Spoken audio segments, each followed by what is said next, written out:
इस वीडियो में हम बात करने वाले हैं भूगोल की कुछ महत्वपूर्ण बिंदुओं के ऊपर। तो शुरू करते हैं। संचालन, कंडक्शन।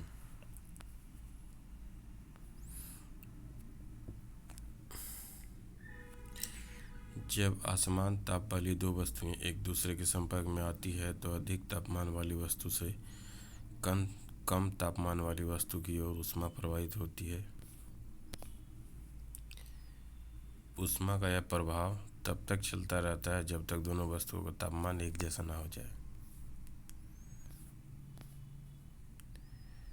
वायु ऊष्मा की कुचालक है, अतः संचालन प्रक्रिया वायुमंडल को गर्म करने के लिए सबसे कम महत्वपूर्ण है। इससे वायुमंडल की केवल निचली परतें ही गर्म होती है। संवहन, इसको देख लेते हैं। किसी गैसीय अथवा तरल पदार्थ के एक भाग से दूसरे भाग की ओर उसके अणुओं द्वारा ऊष्मा के संचार को संवहन कहते हैं।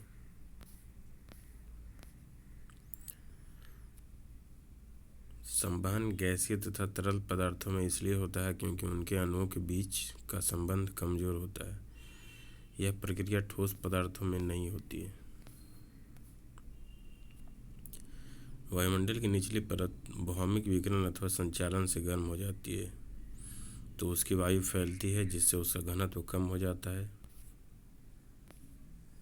घनत्व कम होने से वह हल्की हो जाती है और ऊपर को उठती है। इस प्रकार वह वायु निचली परतों की ऊष्मा को ऊपर ले जाती है। ऊपर की ठंडी वायु उसका स्थान लेने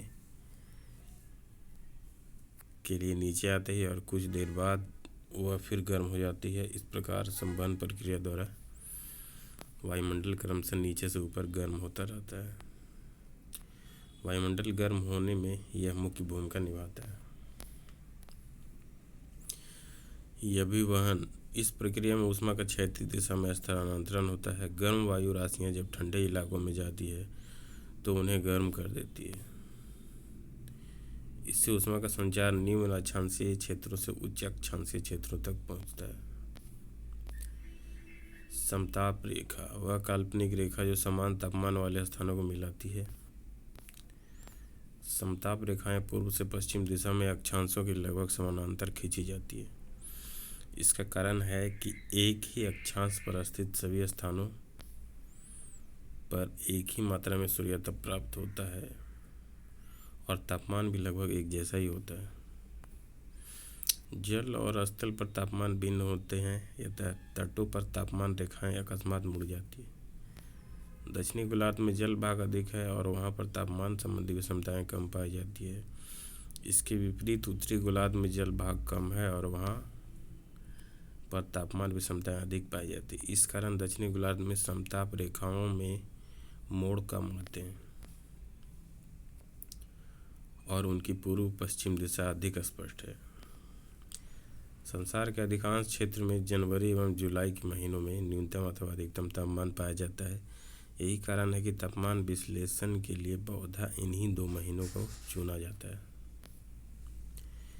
विश्व में सबसे अधिक वार्षिक तापांतर 65.5 डिग्री सेल्सियस साइबेरिया में स्थित बाइरखोयांस्क नामक स्थान का है।